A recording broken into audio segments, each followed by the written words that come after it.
Red Dead Redemption 2 is quite simply a masterpiece in storytelling.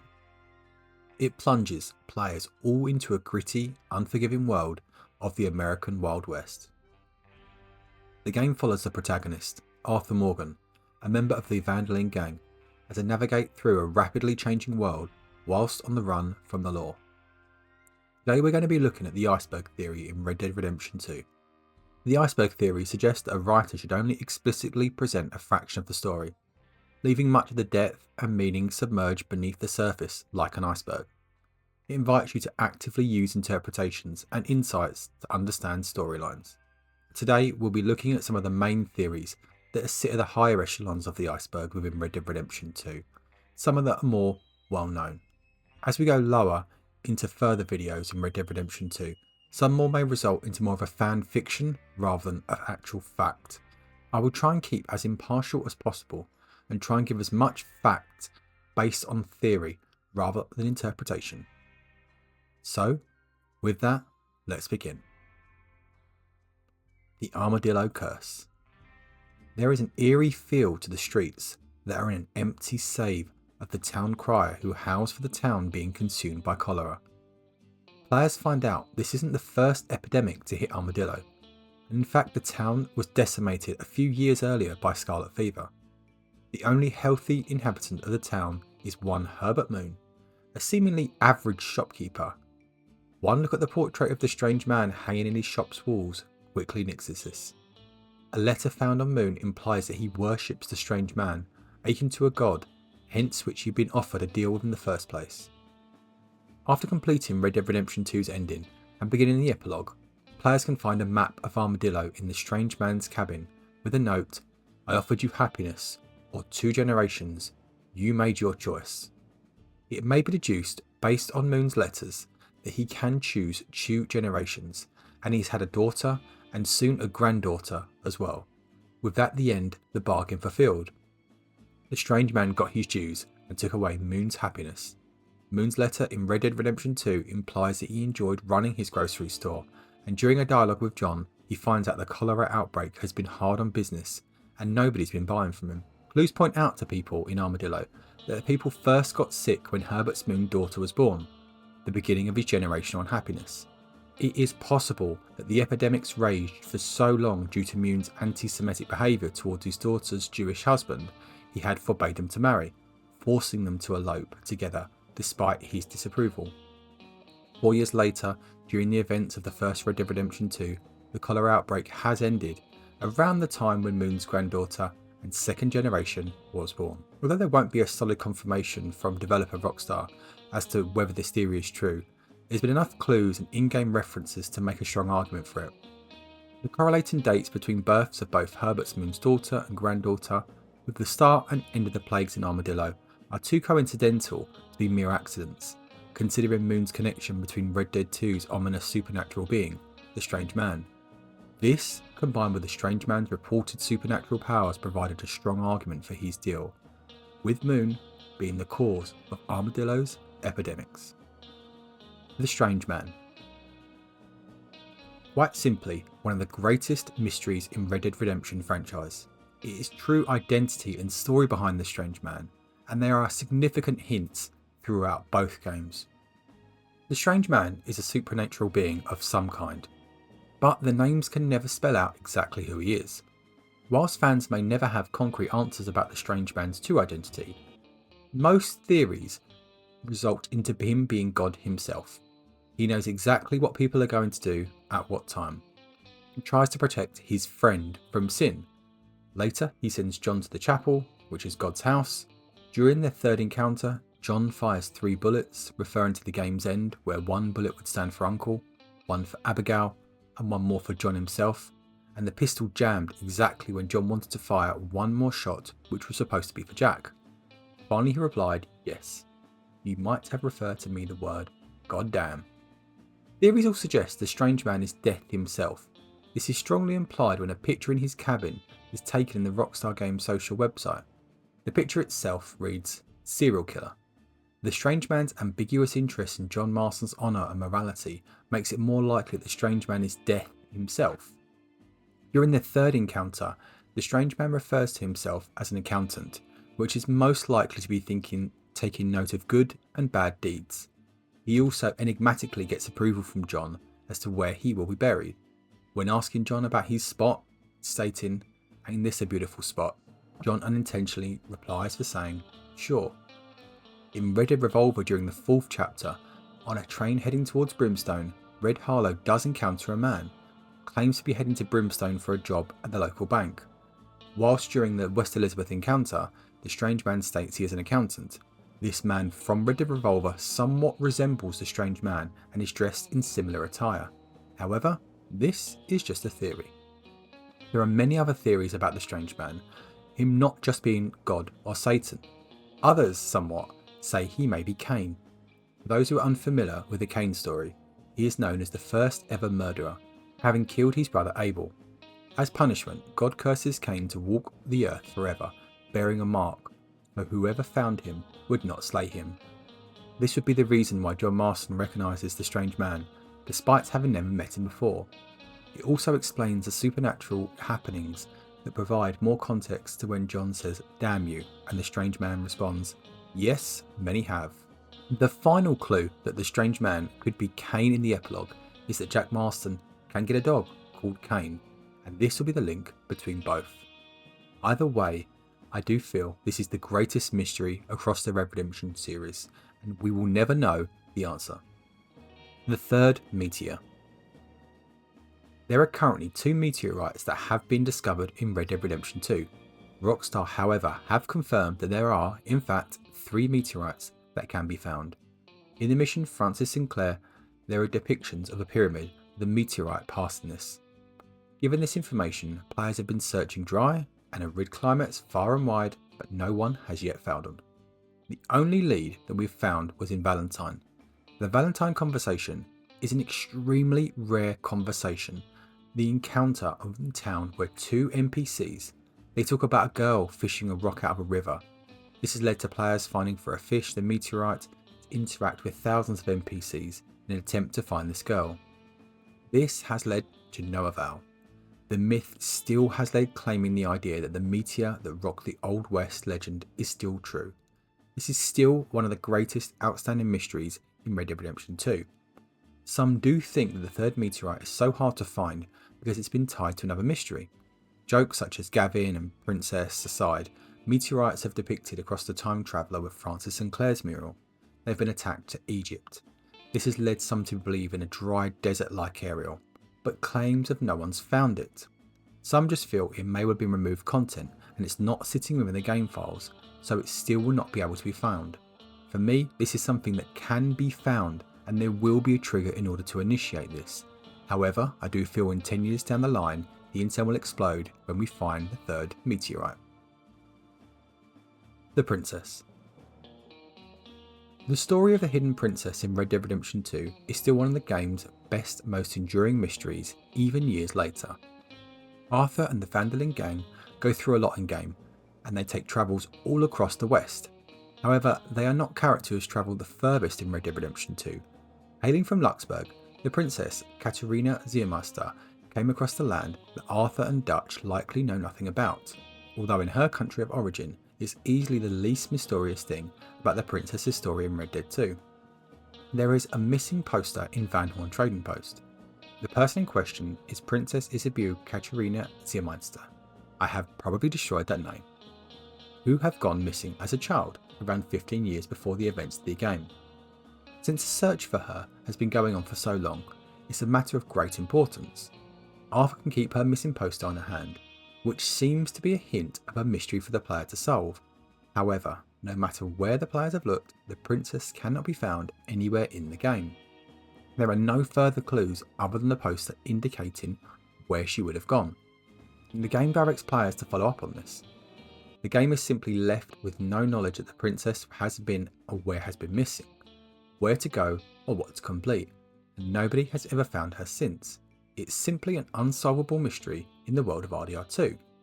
However, there is one interesting, albeit unofficial, wrinkle in the mystery of the princess. According to cut content from Red Dead 2, there was a fully rendered character model made for the princess. She would have appeared at one part of the game. This implies that she originally would have appeared in some form, making the poster an actual hint towards future events. However, what her status would have been or what her role would have been is lost in time. The mere fact that a character model does exist does imply that at the very least she would have been intended to still be alive after so long. Ned Luke in Red Dead 2. Ned Luke has previously worked in other Rockstar titles you may have heard before. GTA 5? His voice and motion capture was for Michael DeSanta. However, he did record lines within Red Dead 2. It is common theory, however, that Ned Luke's character model was used for numerous NPCs. Luke himself only remembers playing his character, but it is possible that Rockstar may have reused his model for several resources.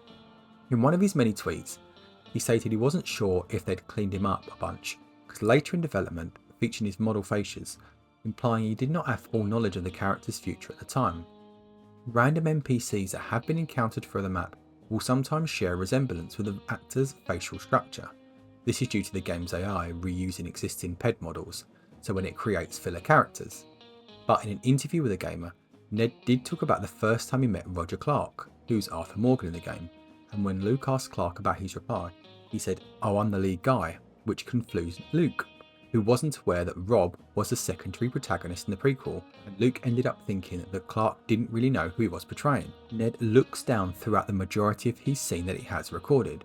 Rod Edge, the cutscene director, may have instructed him to do this before filming to make sure his face was harder to identify. Players have reported of hearing unknown lawmen say, "Let's go and get him, come on." Terrible accent, I know, during police confrontations. The voice of an NPC sounds familiar to Ned Luke's, leading many fans to assume Rockstar kept a single line in the game. However, this has yet to be confirmed. John is Jack's father. John Marston is a playable character in both Red Dead games, and his family plays an important role too. But there's reason to believe that his son, Jack Marston, may not be his biological child. Furthermore, it also explains why many of the members of the Van der Linde gang look on the fatherly role to Jack. Both games in the Red Dead franchise plant a series of doubts throughout smart moments in the dialogue, as well as important details about the character's backstory. However, what the games do not provide is concrete answer to Jack's patrilineal lineage. Rather, players are supposed to need to be satisfied with the fact that Johns readily accepts the role of Jack's father, despite the reason he does have a doubt paternity. However, this may be accused due to a plot hole. It rather seems more of a conscious decision on the part of the developers in order to drive home the fact it doesn't matter who Jack's father is, his real father is John, because that's who raised him. Several times over the course of Red Dead 2, it's mentioned that John left the gang for a year and he didn't believe that Jack was his son. This is believable given that players are first introduced to his wife Abigail in the first game, who was a working prostitute. She joined the gang in 1894 and then gave birth to Jack in 1895. During the initial few months with the Van der Lindes, she had a number of relations with other gang members, but since then, this was around the time she fell pregnant. It means anyone could technically be Jack's biological father. Dutch confirms the original Red Dead Redemption what he says about John. We all had her, but he married her. He implies that Abigail had relations with the Van der Linde gang and other members like Javier, Bill, and possibly even Arthur. Even more, in Red Dead 2, Arthur subtly hints that he doubts John is Jack's real father. "You don't look much like a Marston, maybe a Wilson or an Esquire," he said to the boy, even though Jack doesn't seem to understand the meaning behind it. Some theories have also popped up online suggesting that Jack looks particularly to several other gang members in his adult years, particularly Javier, though it's only a speculation. The Red Dead franchise ultimately leaves up to the players to decide and speak of evidence, which it speaks for itself. As to such, whether Jack is really John's son. What do you think?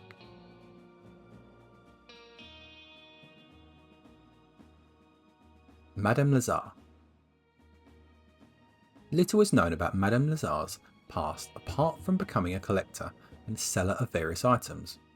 By 1898, Madame Lazar was travelled across the United States to sell her wares and collect rare goods from the region. The player's character in Red Dead Online encounters Madame Lazar A mobile sales coach on the side of the road. Old Man Jones attempts to revive and warn the players from doing business with her, but is driven away by the latter under the threat of being cursed. She attempts to tell players fortunes and finds a way to endeavour inclusivity. Madame Lazar states that from being aside from a fortune teller, she also buys and sells various rare and exotic items. She proposes that the player can also become a collector, and rather than get some items for her price, she sells a collector bag to them for around 15 gold bars in order to get yourself started. This is not the only place that she features in the Rockstar games. Lazar Speaks is a fortune-telling arcade machine in GTA 5. You can trigger and hear your fortune for $1 each. It is a mini-game that like features added with a new Casino Heist update. You can buy the machine in your arcade and you can use it to hear your fortune. You can also find a similar fortune-telling machine in your arcade office, the same machine that you can gain entry to your basement where you plan to set up your casino heists. This machine has green glowing eyes as opposed to the original red glowing eyes. It also had glasses which resemble those letters, the name speaking to Lester Speaks. When you use it to gain entry to your basement, you can hear Lester's pre-recorded voice mocking Madame Lazar and sometimes talking about the casino heist. The Town of Pleasance. On September 17, 1883, Pleasance was the site of a grisly massacre that claimed the lives of 10 locals. The victims were discovered either shot or stabbed in a violent manner. The killer, or killers, as the case may be, were never identified, deepening the mystery surrounded in the ill-fated town. The motive for the murders also remain unknown, but graffiti is seen scrawled across the buildings. There is also evidence that Pleasance is struck by a plague. Many buildings are boarded up and accessible with signs such as "Stay Out Plague" written on the buildings, presumably as a warning not to enter in order to preserve the victims' quarantine. The easternmost house of the most graffiti scrawled upon it.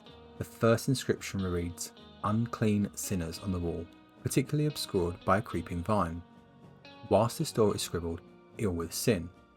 In addition to this, the Pleasance schoolhouse appears to have fallen victim not only by fire, but also by a large tree that fell on the building, and at some point afterwards it can be assumed the lack of scorch marking on the trees. The schoolhouse is also the only building in addition that's been struck by fire. It also can be observed that the town church has no cross. It is possible the town worships Satan, and a series of misfortunes befell on an ironically named Pleasance are intended as a result of this. Gavin. Everyone has seen the Englishman looking for his friend Gavin. He is to this day an incredible character throughout Red Dead 2.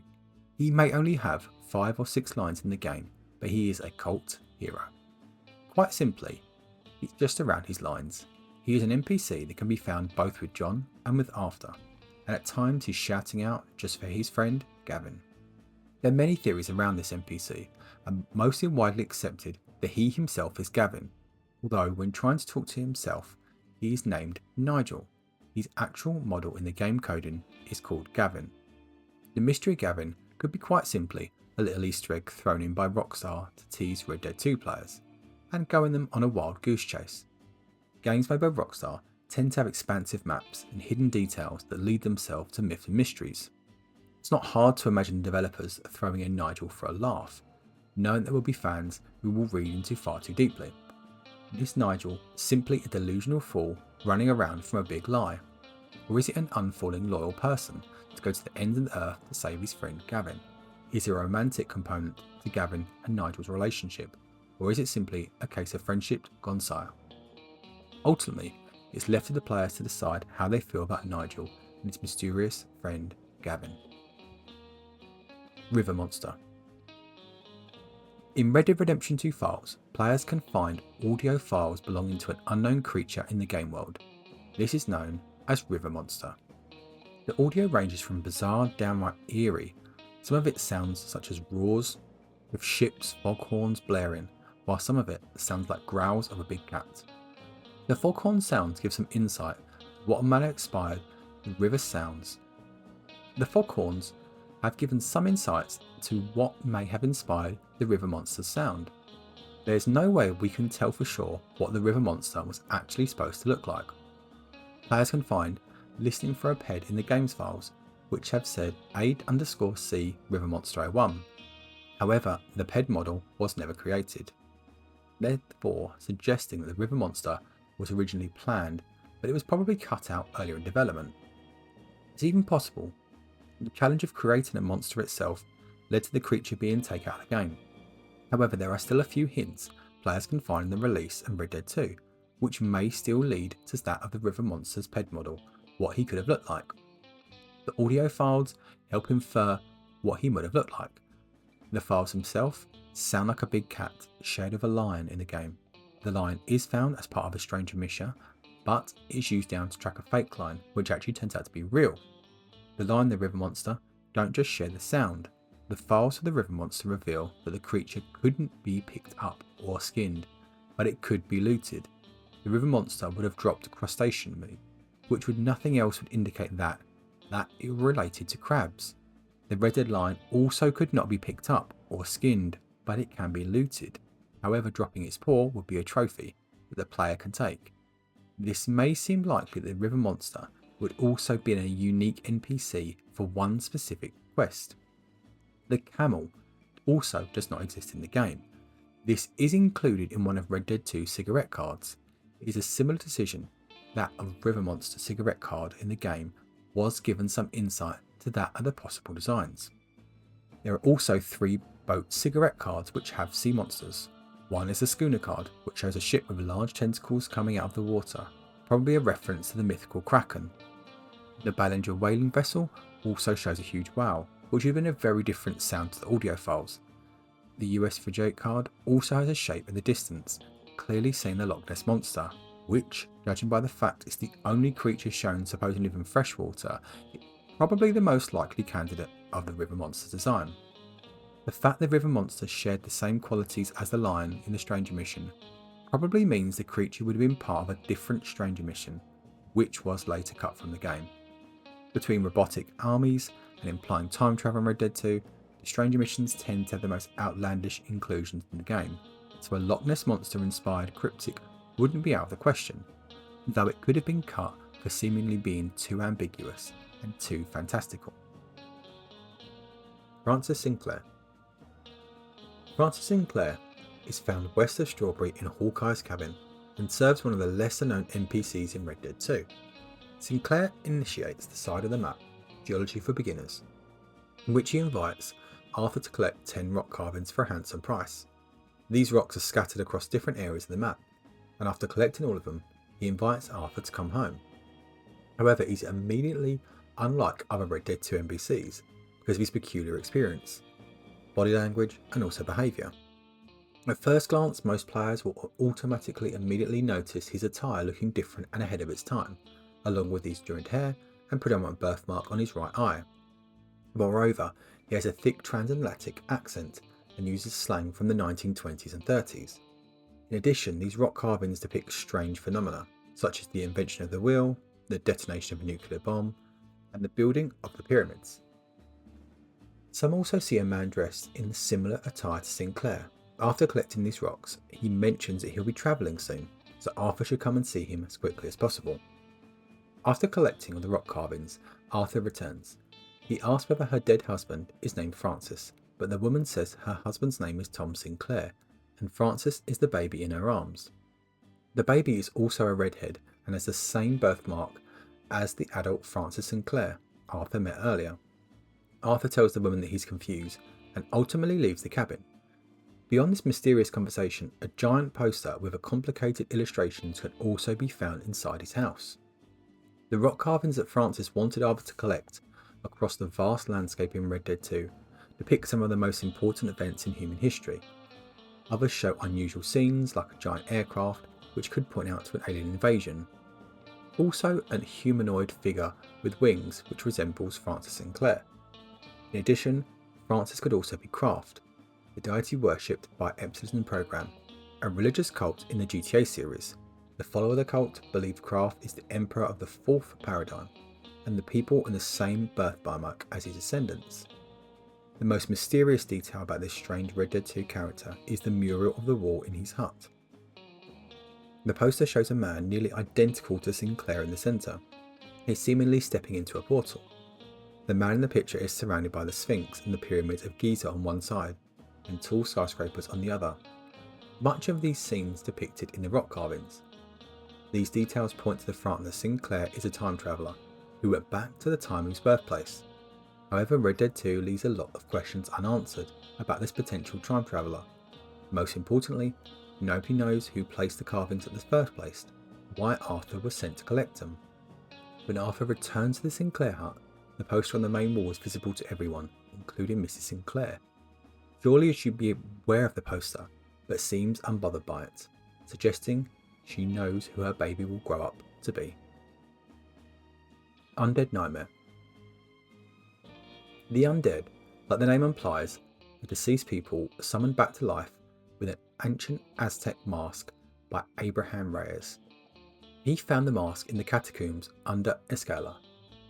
Thinking that the mask would grant him invincibility and unlimited power, he stole the mask to the catacombs, but instead unleashed a curse across Nuevo Paraiso, New Austin and West Elizabeth. Since the undead are stuck between life and death, they're extremely difficult to kill. The only method of killing the undead are those shooting them in the head, or burning them, or ran them between the warhorse sources. A bite from the undead will cause the victim to be infected, and you will eventually turn into one. Although the undead are simply implied, they act in their own accord, and do not want to turn back to the living. In Red Dead Revolver, in the mission, Bear Mountains, where the player takes from the role of a Shadow Wolf, before the entrance to the waterfall where you fight Grizzly, you can listen to the conversation between one miner and the soldier of Diego, who will reveal that some of them believe in the theories waking the dead. The other one will create laughter, and he will suggest a fall. On other note, Mr. N. Black and Jesse Lynch survived numerous times, which are hinted to some connections to the undead of Bartlett's journal. Undead Nightmare 2 was never released. However, there are small hints that are still within Red Dead Redemption 2. The Aztec mask can be located at a number of locations in Saint Denis. There is one in the marketplace and one in the shop along with Madame Lazar. Undead Nightmare 2 would quite simply be one of the greatest DLC games if Rockstar was to create it.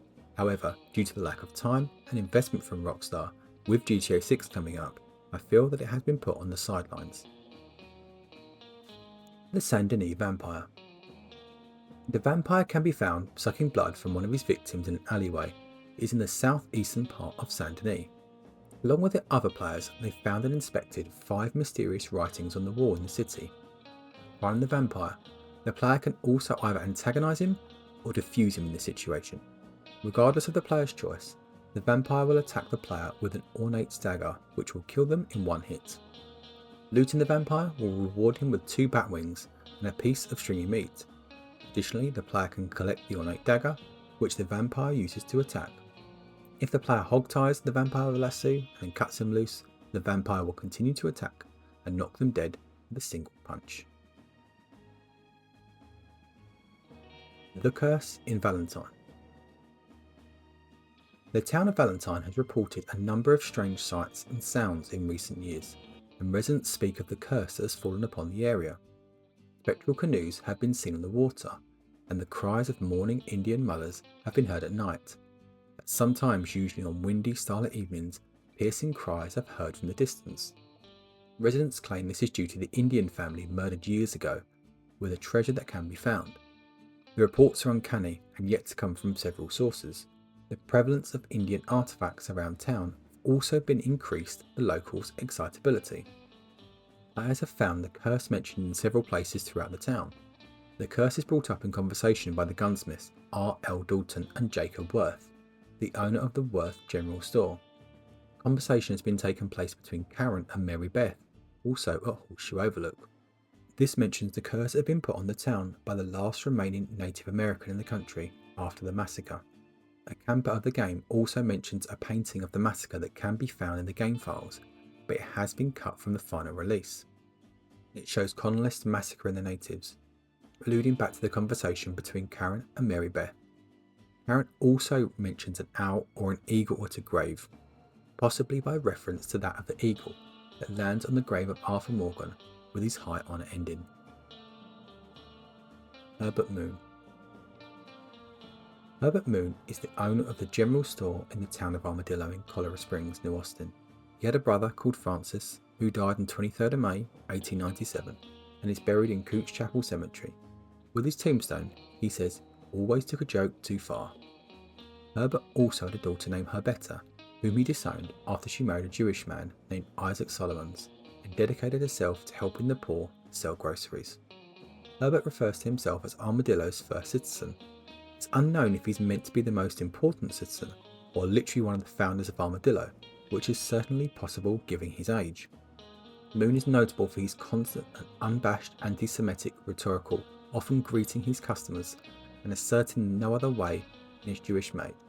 However, he considers this to be perfectly correct, and his over-the-top sense of pride and confidence made evident by the way he's named every time he talks to John. Herbert Moon can be heard accusing the Jews of favourite nefarious plots or influences like controlling various companies and agencies, even when responsible for the death of President Lincoln. There is much speculation around Herbert Moon due to the strange man's picture that sits on his top shelf behind him. There are a number of events that Rockstar underpin the cholera epidemic as a result of the strange man. This will be covered at a later stage. There are ties to him and the strange man, and Herbert Moon, as long as the picture in the strange man's house has confirmation of the table the strange man had dealings with him, and it is deemed that he has sold his soul as well as the town's for a better life for himself. Thank you for watching.